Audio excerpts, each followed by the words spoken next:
And now we're ready for part 2 of our virtual online weather spotter training from the National Weather Service in Spokane.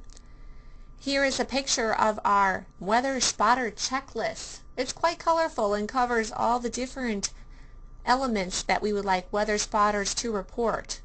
Starting with the top of the list, any sighting of a tornado or funnel cloud is very important. Then strong winds, and that would be about 30 miles an hour or greater, or any type of wind damage. Remember, severe winds are at 58 miles an hour. Hail that's ½ inch in size or larger. And remember, severe hail is 1 inch in diameter or the size of a quarter. Any type of heavy rain, which includes a ½ inch of rain in an hour or long steady rain that amounts to about 1 inch or more in 12 hours. Flooding of any kind. Mixed precipitation, that can be either freezing rain or sleet. Snow, anything that is 2 inches or more in the valleys below 3,000 feet, or 4 to 6 inches or more in the mountains above 3,000 feet. Anytime the visibility gets below a ½ mile or less due to smoke, fog, blowing snow. Any type of travel problems due to weather. Any damage, injury, or loss of life due to weather. Any type of excessive heat or excessive cold. So with the spotter report, we want the specifics. Tell us your story. Who you are, what you saw, where you were, when the event began or ended, the estimate of the wind speed or hail size, and if there was any damage or injury reports. If you're not sure of the report, give us your uncertainty. And if you can, any reports while traveling are important as well. And lastly, if it's a delayed report or a secondhand report, we'll take those as well. So here's an example of a good spotter report. Here we have a forecaster sitting at the workstation watching on the radar a strong to severe storm going on, and they get a spotter report. Bring, bring. This is John Smith, spotter Spokane 85, calling from my home on the South Hill. There's currently a strong thunderstorm with quarter-size hail and very heavy rain. It began about 10 minutes ago. Now this is a really good spotter report. Here's another one. This is John Smith, Kootenai 103. I'm currently driving along I-90 near mile marker 170. Looking north, I can see what appears to be a funnel cloud dropping down from the base of a thunderstorm. I can't tell if there's rotation reaching the ground, but I wanted to pass that information along. I'll email you a photo when I get back home. Another terrific spotter report. Okay, so here's an example of one that isn't really that good. Hi there, how you doing? Who is this? Well, hi Andy, I'm a spotter in Okanagan County, and I see some lightning to the north, and it rained here a little while ago. The news says it's much worse to the south. Are we going to get another thunderstorm? How long is it supposed to last? What about tomorrow? So as you can see, when a spotter calls and asks too many questions, that's not giving the important information that we need. Also, it's really good to get pictures of any type of severe or hazardous weather. We welcome those. And so remember to jot down this email, nws.spokane@noaa.gov, and send us your weather pictures. Our office in Spokane is quite active with social media. We have accounts on Facebook and Twitter and also on YouTube.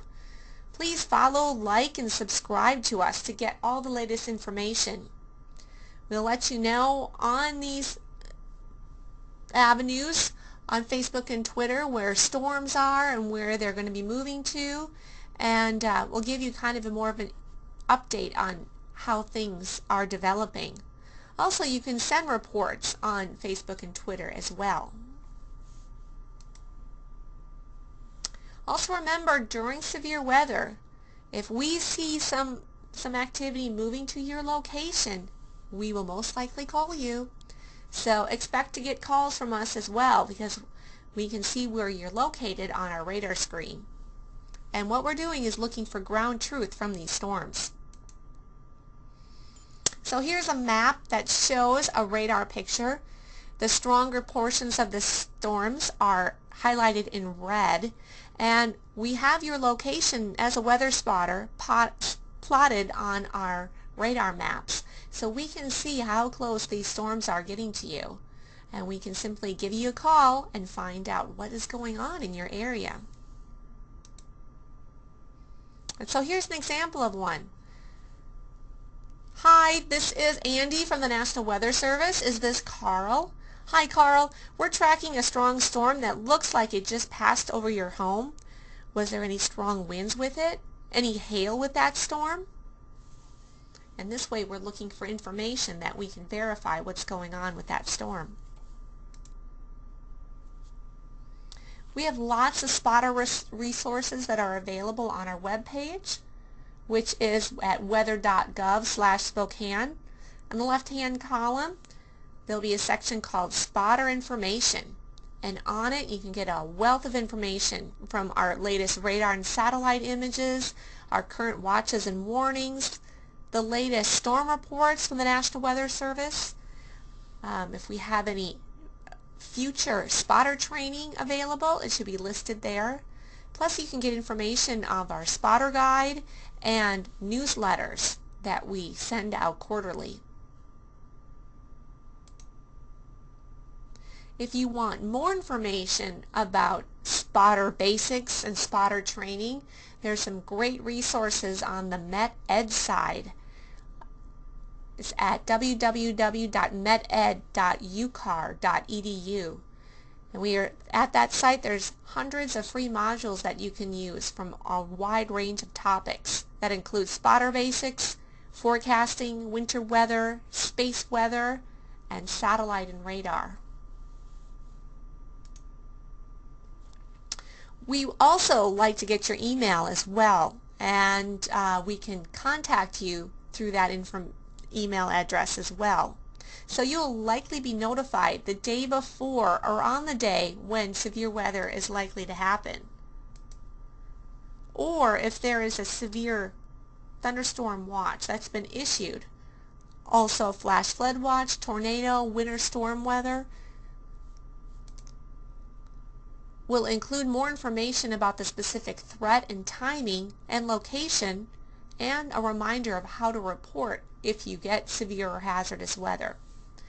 And likewise, quarterly, we'll send you an announcement when the latest Weather Watcher newsletter has been released. So this concludes part 2 of our Weather Spotter training online.